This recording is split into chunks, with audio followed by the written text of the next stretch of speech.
السلام عليكم ورحمة الله تعالى وبركاته. بسم الله الرحمن الرحيم.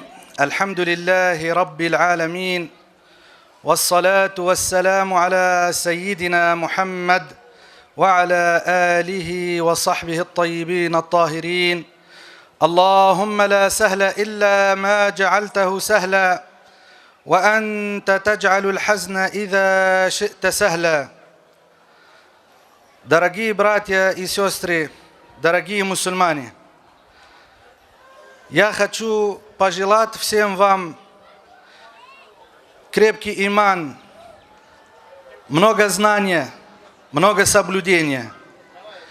Меня очень радует, что мы смогли здесь собраться в таком количестве, что мероприятие Карли Азиз уже несколько лет продолжается, и с каждым годом лучше и лучше.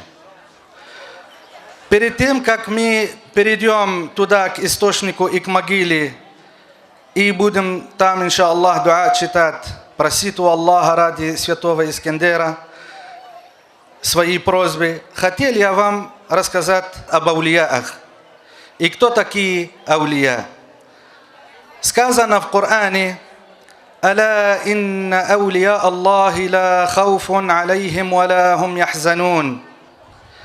В этом аяте Аллах Всевышний дал знать, что святые аулия не будут в судный день испытывать ни страха, ни бед.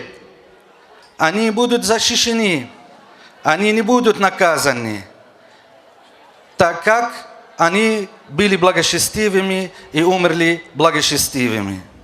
Как становится человек благочестивым? И вообще, что такое богобоязненность? Богобоязненность – это выполнение обязанностей и избегать запретов.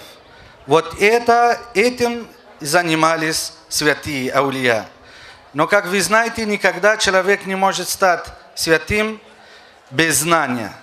Пророк Мухаммад, саллаллаху алейхи вассалям, говорил: «Талабуль ильми фаридатун аля кулли муслим». Стремление к знаниям – обязанность каждого мусульманина, мужчин и женщин. Несмотря на то, что, например, отец знает, дедушка знает, брат учился в медресе, двоюродной брат мулла, все равно каждому из нас надо иметь минимально необходимые знания. Этим в первую очередь занимались святые. Святые – эти люди, которые соблюдают повеления Аллаха, избегают его запретов. Кроме этого, они выполняют дополнительные деяния, делают сунна. По ночам, когда люди спят, они намаз читают. Часто держат необязательный пост, сунна-пост, кроме обязательного. Они любят других помогать и так далее. Доказательств о том, что есть святые и аулия, очень много. И в Коране о них сказано. Аллах Всевышний сказал в Коране: «Куллама дахала алейха Закария аль-михраб». Это означает, каждый раз, когда Закария заходил к Марьям, где уединялась Мария, мать пророка Иса, алейхиссалям, он находил ваджада индаха ризка, он находил у нее ризк, он находил у нее виноград, финики. И хотя этот период зимний, когда в Иерусалиме не растет ни виноград, ни финики. Когда у нее спросил: «Откуда тебе это?», она ему ответила: «Это от Аллаха», то есть Аллах даровал. Воистину, Аллах дарует, что хочет из ризк, кому Он хотел. Получается, Аллах даровал виноград зимой, финики зимой Марьям, когда не росло это всего. И это является карамет. Что такое карамет? Это то необыкновенное, которое происходит у святых, и который является доказательством того, что за кем следует, он на истине. Марьям – это мать пророка Иса, алейхиссалям. Аулия были не только во время пророка Мухаммада, саллаллаху алейхи вассалям. Аулия были и во время пророка Иисуса, и во время пророка Моисея, как, например, Узайр, о котором сказано в Коране, и во время других пророков. Значит, в истории Марии и в степень, которой достигла Мария, есть пример поучительный, особенно для женщин. В убеждении мусульман, что самая лучшая женщина от пророка Адама до судного дня – это Марьям, мать пророка Иса, алейхиссалям. Когда ее мама была беременная, она сделала обет: если у меня родится сын, я его отдам, чтобы он смотрел за мечетью. Но все равно, как суждено Аллахом, так и происходит. Не родился сын, а родилась дочь. Она ее назвала Марьям, и все равно держала этот обет, даже не родился сын. И Марьям, алейхиссалям, ухаживала и смотрела за мечетью. И она выросла благочестивая женщина, достигла степень аулия. Поэтому мое обращение к женщинам, чтобы ее взяли как пример. Она была знающая, она была соблюдающая. Она знала, что халяль, что харам. Поэтому обязательно нужно научиться нам, что такое халяль, что такое харам. Она не была из последователей пророка Мухаммада, из последователей предыдущих пророков. Это указывает на то, что пророки все являются мусульманами, имеют один путь, одна религия, одни убеждения. Все пророки являются мусульманами. Все пророки говорили «Ла иляха илляллах». Они говорили «Ла иляха илляллах», то есть нет божества, кроме единого Бога. Они говорили, что Бог единственный Создатель, нет у Него соучастника, нет у Него подобия. Он создан небеса и земель, не нуждается в них, не сидит на троне, как некоторые говорят, не живет на небесах, как некоторые говорят, а Он их создал и в них не нуждается. Аллах создал людей, Он не подобен людям. Аллах создал животных, Он не похож на них. Аллах создал ангелов и не нуждается в ангеле. Нельзя думать, что ангелы являются помощниками Бога. Бог не нуждается в чьей-либо помощи. Это всему учили пророки. Пророки – это люди избранные, которым Аллах дал самые лучшие человеческие качества. Все пророки умные, честные, правдивые, красивые, красноречивые. Они защищены от неверия до и после пророчества. Ни один из пророков не поклонялся ни идолам, ни солнцу, ни луне, ни звездам. Они никогда не совершали большие грехи, такие как прелюбодеяние, грабеж и так далее. Они даже малые подлые грехи никогда не совершали. Малый грех, например, украсть одну штуку винограда или одну изюминку, это малый грех, но это подло. Такую подлость пророки никогда не совершают. Пророки – люди избранные. И во времена их были много мусульман, и были и святые. И появление этих святых является доказательством того, что учат пророки, это истинно. И перед тем, как мы вас пригласим, иншаллах, туда идти, к могиле святого Искандера, я хотел научить вас одну вещь. Пророк Мухаммад, саллаллаху алейхи вассалям, однажды к нему пришел один слепой и говорил ему: «О посланник Аллаха, читай меня дуа, проси у Аллаха, чтобы Аллах меня вернул мое зрение». Пророк ему сказал: «Или терпи, или я тебя посчитаю». То есть, если будешь терпеть, ты получишь больше вознаграждения. Этот слепой сказал: «У меня некому за меня смотреть и помогать мне ходить». Тогда пророк, алейхиссалату вассалям, учил его следующее. Он учил его, он говорил ему: иди к мидаа, то есть абдесхане, делай вуду, тахарат, После этого читай 2 ракат сунна, а потом читай следующий дуа. اللهم إني أسألك وأتوجه إليك بنبيك محمد نبي الرحمة يا محمد إني أتوجه بك إلى ربي في حاجتي لتقضى لي. Значение этих слов следующее. Он просил его читать следующий дуа. О Аллах, я обращаюсь к Тебе через Твоего пророка Мухаммада, пророка милости. О Мухаммад, я через Тебя обращаюсь к Аллаху, чтобы Аллах даровал мне мою просьбу. Сам пророк этому учил. Учил обращаться к Аллаху через пророков. Он учил говорить «Я Мухаммад», и мы говорим «Я Мухаммад». Он учил просить у Аллаха ради пророков, и мы это делаем. И ученые говорили, также можно обращаться к Аллаху через святых. Появились люди, которые начали запрещать это делать. Когда им в качестве доказательства этого хадиса, который только что перечислил, и который передал имам Ат-Табарани, они говорят, да, хадис правильный, но добавили условия. Они говорили, условия это жизнь пророка. Это можно делать при жизни пророка, при присутствии пророка. Эти слова и эти условия не имеют никаких доказательства. Ученые говорили, кто хочет, или кто придумал, или кто говорит, что есть условия, пусть он дает доказательства.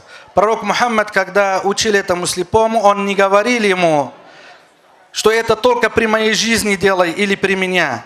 Мало того, этот слепой сделал этот дуа в отсутствие пророка Мухаммада. Почему? Легко доказать. Пророк учил говорить ему «Я Мухаммад». И как мы знаем, сахабам было запрещено обращаться, когда они обращались прямо к пророку Мухаммаду, по имени. Они должны были говорить «Я Расул Аллах, Я Наби Аллах». Не имели права говорить «Я Мухаммад». В Коране сказано «Валя тадж'алу дуа ар-расули байнакум ка дуаи ба'дикум ба'да».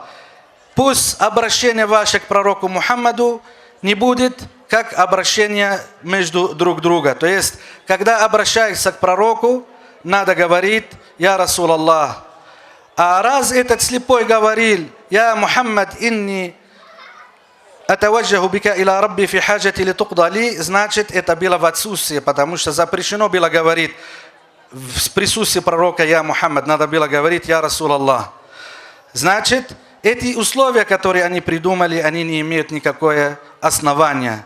Наоборот, все мусульмане, все сахабы это поняли, что можно обращаться через пророков, через святых. Это делают не только в Крыму, и в арабских странах, и в других странах, в Африке, в Азии, в Европе. Поэтому мы и здесь и собрались. И, иншаллах, сейчас я хочу вас всех пригласить, чтобы мы пошли и посетили святого Искандера. Но будьте внимательны, убеждение мусульман в том, что Аллах единственный Создатель. Так же, как Аллах создает сытость в еде, утоление жажды в воде, лечение в лекарстве, Он создает получение просьбы нашей через святых. Аллах единственный Создатель, и все создано им. Ни пророки, ни святые, ни кто-либо не создает, кроме Аллаха. Аллах единственный Создатель. Поэтому тавассуль, обращаться к Аллаху через святых и через пророков, это допустимо.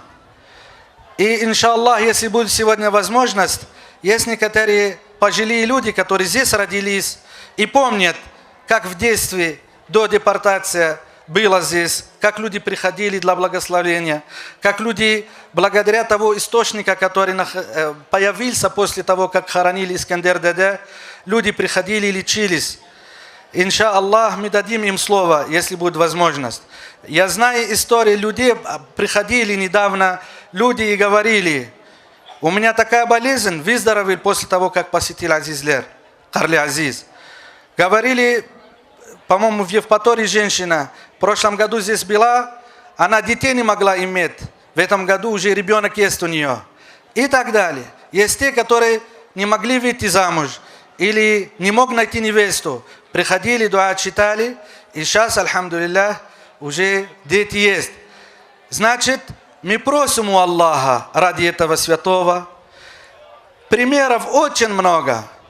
И почти один из самых распространенных, известных азизов в Крыму – это Искендер Деде. Поэтому приглашаем всех туда, к могиле Искендер Деде. Туда приходите, читайте Аль-Фатиха, передайте вознаграждение за суру Аль-Фатиха пророку Мухаммаду, саллаллаху алейхи вассалям, и святому Искендеру. Просите, что хотите. Главное, чтобы это халяль, чтобы это не было запрещено. Вспоминайте своих близких, читайте для них дуа. И нам тоже читайте дуа, чтобы мы каждый раз могли лучше и лучше организовать такие прекрасные мероприятия. Пожалуйста, приглашаем.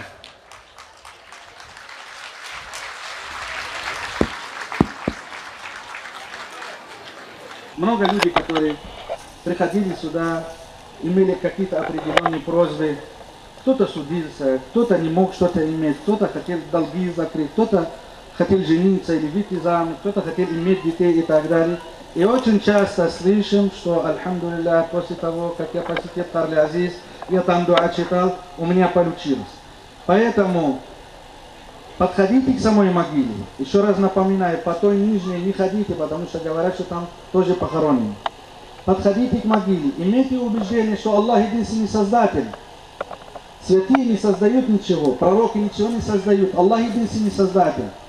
Но так же, как мы обращаемся к врачу для лечения, или в аптеке идем, чтобы купить лекарства, или в ресторан, чтобы покушать, потому что проголодались, это все создано Аллахом.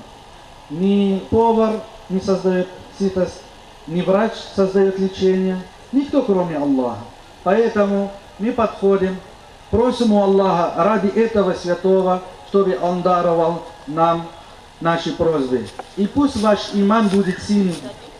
Ученые говорили, тем крепкий иман, тем крепче упование на Аллаха, тем лучше, тем больше вероятность, что эта просьба будет принята.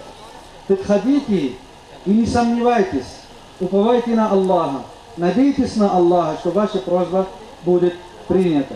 Потом читайте в конце суру Аль-Фатиха и передайте вознаграждение за чтение суру Аль-Фатиха пророку Мухаммаду, саллаллаху алейхи вассалям, и мусульманам, которые здесь похоронены. Это традиция, которую мы вас призываем совершать, она основана на нашей религии. Она есть у всех мусульман. Нет ни в одном мусульманском государстве, где нет святых, и где бы люди не ходили к ним и просили у Аллаха, и там не собирались. Это и есть убеждение мусульман. Мы любим святых. Почему? Потому что они достигли такой степени благодаря их богобоязненности. Они настолько соблюдающими, что Аллах даровал им особенные степени. Даже сказано в хадис Кудусе, пророк Мухаммад, саллаллаху алейхи вассалям, говорил, قال الله تعالى, من عاد لي وليا فقد آذنته بالحرب. Тот, который враждует со святыми, с аулиями, Аллах обещал ему страшное наказание. Жители Новоульяновка, когда татары были в ссылке, рассказывали. Эту историю мне рассказывал Арсен. Вот кадр. Он знает, то есть, имена тех, которые ему рассказывали. Говорили, был юноша, ему 16-17 лет, он всем вредил подряд. Молодой парень. И однажды он добрался сюда, он очень такой, можно, грубо говоря, невоспитанный. Пришел и так же, как в прошлом году ваххабиты сделали, поломали Башташ, мы, альхамдулиллах, в этом году восстановили много. И еще дальше будем ухаживать за это место. Он подошел к Башташу и поломал его, скинул. И вернулся домой. Они рассказывают, что на следующий день неизвестно, чем заболел, через несколько дней он умер, этот мальчик. Кто-то скажет, это случайно, ну, может быть, случайно. Но этих случайных вещей очень много. Поэтому мы убеждены. Пророк Мухаммад учил, что Аллах Всевышний сказал: «Ман ада ли валиян, факад азантуху биль харб». Тот, который враждует с аулиями Аллаха, Аллах обещал ему страшное наказание. Нельзя враждовать с аулиями, нельзя издеваться над ними, нельзя плохо о них говорить. Надо любить. Аллах их любит, пророк Мухаммад их любит, все мусульмане их любят, значит мы тоже их любим. Мы любим святых, просим у Аллаха ради них, но естественно, как мы уже говорили, мы не думаем, что они создают что-либо, мы не думаем, что они причины получения нашей просьбы. Поэтому давайте дружно, кто успел дуа посчитать, посчитает и идет, дайте уступать вместе другим, машаллах. Желающих много. Читайте дуа, читайте Коран и возвращаемся, будем намаз читать, иншаллах, и продолжить наше мероприятие. Баракаллаху.